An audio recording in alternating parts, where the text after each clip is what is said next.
முதலமைச்சர் விஜய் தற்போது பெரியார் திடலுக்கு வருகை தந்து அங்கு திராவிட கழக தலைவர் வீரமணியை சந்தித்து மரியாதை நிமித்தமாக சந்தித்து அவருக்கு சால்வை அணிவித்து மரியாதை செலுத்தி பேசி வரக்கூடிய நேரலை காட்சியை நாம் பார்க்கின்றோம். விஜயுடன் அமைச்சர் செங்கோட்டையன் மற்றும் ஆதவ் அர்ஜுனா ஆகியோர் சென்றிருக்கிறார்கள். ஏற்கனவே முதலமைச்சர் விஜயனுடைய நிகழ்ச்சி நிரல் என்பது ஏற்கனவே வெளியானது. அதாவது பதவியேற்பு நிகழ்ச்சி முடிந்தவுடன் அங்கிருந்து அவர் தலைமைச் செயலகம் சென்று அதற்கு பிறகு அவர் பெரியார் திடலுக்கு செல்ல இருக்கின்றார் என்று ஏற்கனவே செய்தி வெளியானது. அந்த அடிப்படையில் தான் அவருடைய அடுத்தடுத்த பணிகள் நடைபெற்று வருகின்றன. இந்நிலையில் தான் தலைமைச் செயலகத்தில் மூத்த IAS அதிகாரிகளுடன் தீவிர ஆலோசனை மேற்கொள்ளப்பட்டது. அதற்கு பிறகுதான் அவர் கையெழுத்திட்ட 3 கோப்புகள் தொடர்பான விவரம் வெளியானது. அதற்கு பிறகு தற்போது பெரியார் திடலுக்கு வருகை தந்திருக்கூடிய விஜய் அங்கு பெரியார் நினைவகத்திற்கு சென்று மரியாதை செலுத்த இருக்கின்றார். அந்த நேரலை காட்சியை நாம் பார்க்க இருக்கின்றோம். அதன் தொடர்ச்சியாக திராவிட கழக தலைவர் வீரமணியை சந்தித்து சால்வி அணிவித்து மரியாதை செலுத்தி அவரிடம் வாழ்த்து பெற்று வருகின்ற நேரலை காட்சியை நாம் பார்க்கின்றோம். முதலமைச்சர் விஜய்க்கு திராவிட கழக தலைவர் வீரமணி பெரியார் புத்தகம் மற்றும் பெரியாருடைய சிலையை கொடுத்து அவருடைய வாழ்த்தையை தெரிவித்தார். அதைத் தொடர்ந்து இருவரும் சில நிமிடங்கள் அங்கு அமர்ந்து பேசின பிறகு விஜய் அங்கிருந்து புறப்பட்டு சென்று விட்டார். இந்த நிகழ்வு ஒரு மரியாதை நிமித்தமான நிகழ்வாக பார்க்கப்படுகிறது. ஏனென்றால் தமிழக வெற்றி கழகத்தினுடைய கொள்கை தலைவர்கள் ஒருவராக தந்தை பெரியார் இருக்கின்றார். அந்த அடிப்படையில் பார்க்கும்போதுதான் விஜய் முதலமைச்சராக பதவியேற்ற முதல் நிகழ்வாக அவர் தலைமைச் செயலகம் வந்தது, கோப்புகளை கையெழுத்திடுவது எல்லாம் கடந்து அடுத்து வெளியில் நடைபெற்ற முதல் நிகழ்வாக பெரியார் திடலுக்கு விஜய் வருகை தந்ததுதான் முதல் நிகழ்வாக பார்க்கப்படுகிறது.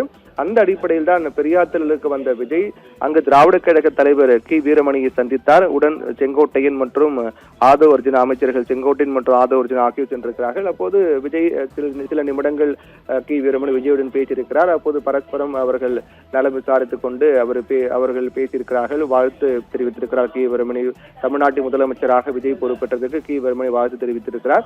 அதைத் தொடர்ந்து அங்கு பெரியார் திடலில் இருக்கக்கூடிய பெரியார் நினைவிடத்திற்கு சென்று அங்கு வணக்கம் செலுத்தி மரியாதை செலுத்தியிருக்கிறார்.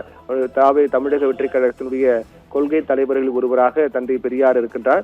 அந்த அடிப்படையில் தான் கொள்கை தலைவர்களுக்கு வணக்கம் செலுத்தக்கூடிய வகையில் மரியாதை செலுத்தக்கூடிய வகையிலான நிகழ்வில் ஒரு பகுதியாகவே இது பார்க்கப்படுகிறது. பெரியார் திடலுக்கு வருகை புரிந்த விஜய் அங்கு திராவிட கழக தலைவர் வீரமணியும் ஒரு அரசியல் தலைவருமாக பார்க்கப்படக்கூடிய வீரமணியை சந்தித்து மரியாதை நிமித்தமாக அவரிடம் வாழ்த்து பெற்றார். அதைத் தொடர்ந்து அவர் அங்கு பெரியார் திடலுக்கு சென்று தாவேக்காவுடைய கொள்கை தலைவர்கள் ஒருவராக தந்தை பெரியாருடைய அந்த நினைவிடத்திற்கு சென்று மரியாதை செலுத்துகிறார். அடுத்தடுத்த நிகழ்வுகள் அடுத்த கட்டமாக நடைபெற இருக்கின்றது என்றும் எதிர்பார்க்கப்படுகிறது. அதில் மிக முக்கியமாக பதவியேற்ற உடனடியாக அவர் தலைமைச் செயலகம் சென்றது. அங்கு போலீசாருடைய மரியாதை ஏற்றுக்கொண்டது. அதற்கு பிறகு அவர் முதலமைச்சர் அறைக்கு சென்று நாற்காலியில் அமர்ந்து MLAக்கள் பதவி தொடர்பான கோப்புகளை கையெழுத்திட்டது. அதே போன்று தற்போது கையெழுத்திட்டிருக்கிற இந்த 3 முக்கியமான திட்டங்கள் நடைமுறைக்கு வருவது தொடர்பாகவும் அடுத்தடுத்த அரசு நிர்வாக செயல்பாடுகள் தொடர்பாகவும் விவாதிக்கப்பட்டது, ஆலோசனை மேற்கொள்ளப்பட்டது. மூத்த அதிகாரிகளும் கலந்து கொண்டார்கள். அதைத் தொடர்ந்து அங்கிருந்து நேராக அவர் பெரியார் திடலுக்கு வருகை தந்து வீரமணி திராவிட கழக தலைவர் வீரமணியை சந்தித்து அங்கு இருக்கக்கூடிய அந்த பெரியாருடைய நினைவிடத்திற்கு சென்று நினைவிடத்தில் மலர் தூவி பெரியாருடைய நினைவிடத்தை வணங்கி வந்திருக்கக்கூடிய நேரலை காட்சிகளும் விரைவில் நமக்கு வர இருக்கின்றன. இது ஏற்கனவே குறிப்பிடப்பட்டிருந்த ஒரு நிகழ்ச்சி தான். திராவிட கழக தலைவருக்கு வீரமணி சந்தித்து விட்ட பிறகு அங்கு பெரியாருடைய நினைவகம் இருக்கின்றது. இந்த தந்தை பெரியாருடைய நினைவகத்தில் சென்று அங்கு மலர் தூவி வணக்கம் செலுத்தி மரியாதை செலுத்தி விட்டு வருகின்ற தமிழக முதலமைச்சர் விஜய் அடுத்தடுத்த நிகழ்வில் அவர் பங்கேற்கின்றார்.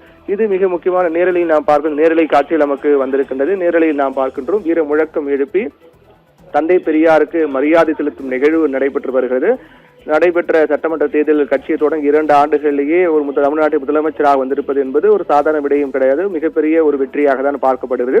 அந்த வெற்றியை வெளிப்படுத்தக்கூடிய வகையிலும் தங்களுடைய கொள்கை தலைவர்களுக்கு மரியாதை செலுத்தக்கூடிய வகையிலும் அதில் ஒரு நிகழ்வாக தான் பெரியார் திடலுக்கு வருகை தந்த தமிழக முதலமைச்சர் விஜய் அங்கு பெரியார் நினைவிடத்திற்கு சென்று மலர் தூவி அங்கு வெற்றி முழக்கங்களை எழுப்பி அவர்கள் மரியாதை செலுத்திவிட்டு அங்கு சென்று கொண்டிருக்கூடிய நேரலை காட்சி பார்க்கின்றோம். இதைத் தொடர்ந்து அடுத்தடுத்த நிகழ்வுகள் நடைபெற இருக்கின்றது. ராதிகா.